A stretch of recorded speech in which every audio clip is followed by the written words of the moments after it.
Batman has always believed that Gotham is a wound that never heals. But one night, the city itself seemed to die. Batman was investigating a strange crime scene, a chalk outline shaped exactly like his own body. It was as if someone had predicted his death. He followed the clues through Arkham's ruins, descending deeper underground. But then the truth hit. The voices in his ear were gone. The Batcave never existed. Alfred stepped forward, crying. And Batman realized he wasn't Batman at all. He was a patient in Arkham Asylum. Alfred explained everything. Bruce never became Batman. He had been hallucinating for years. The villains, the missions, even Gotham's endless war, all inside his mind. But Bruce didn't believe him. He noticed details Alfred couldn't hide. Scars that matched battles Alfred claimed never happened.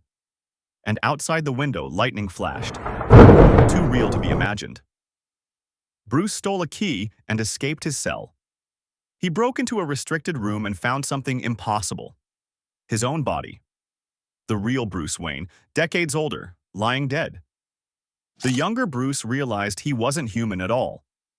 He was a clone, a contingency plan, a perfect copy of Batman's body and mind designed to wake when the world needed him again. He escaped into the wasteland outside Arkham, only to discover Gotham was gone. The world was destroyed. Civilization had collapsed. The heroes had failed. Batman walked through deserts of dust and bone until he found a lantern glowing faintly in the sand. Inside was Joker's head, still alive, still talking. Joker told him the world had ended, and somehow Batman had missed it. It was twisted, but Batman took Joker's head as a guide. The two trekked across the wasteland together, the last detective and his greatest enemy, reduced to a pair of survivors. Along the way, they encountered the broken remains of heroes. Wonder Woman led the last survivors into an underworld called Hades. Ghostly Green Lantern children guarded the skies. Superman's clone army served under a tyrant. His name was Omega, the man who had killed the real Batman. Batman and Joker pushed deeper into the ruins of the world. Joker, half insane but strangely sentimental, joked that maybe the world had needed Batman too much, and that was why it broke. When they reached the ruins of Metropolis, they found one of Lex Luthor's old machines, designed to restore human DNA.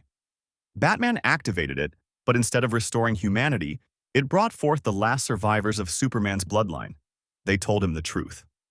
Omega was once Bruce Wayne, the real Batman, driven mad by endless failure.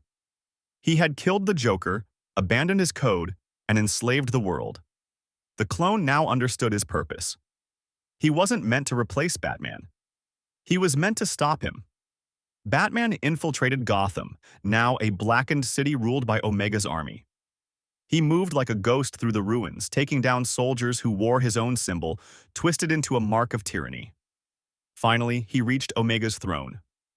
The armored figure turned. Beneath the helmet was Bruce Wayne, older, broken, terrifying. Omega told him he was supposed to be better. Batman replied that he was supposed to finish what Omega couldn't. The two Batmen fought across the burning city, the clone driven by hope, the original by despair. Omega tried to control him using the anti-life equation, but the younger Bruce resisted. As they clashed, Wonder Woman led her surviving army into the city. Batman overpowered his older self, and as Omega fell, he saw something familiar. Peace. A flicker of the hero he once was.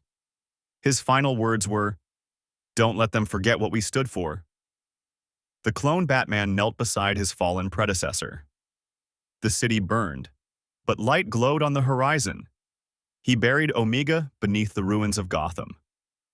Joker's head laughed weakly, saying, "Guess you finally beat yourself, huh, Bats?"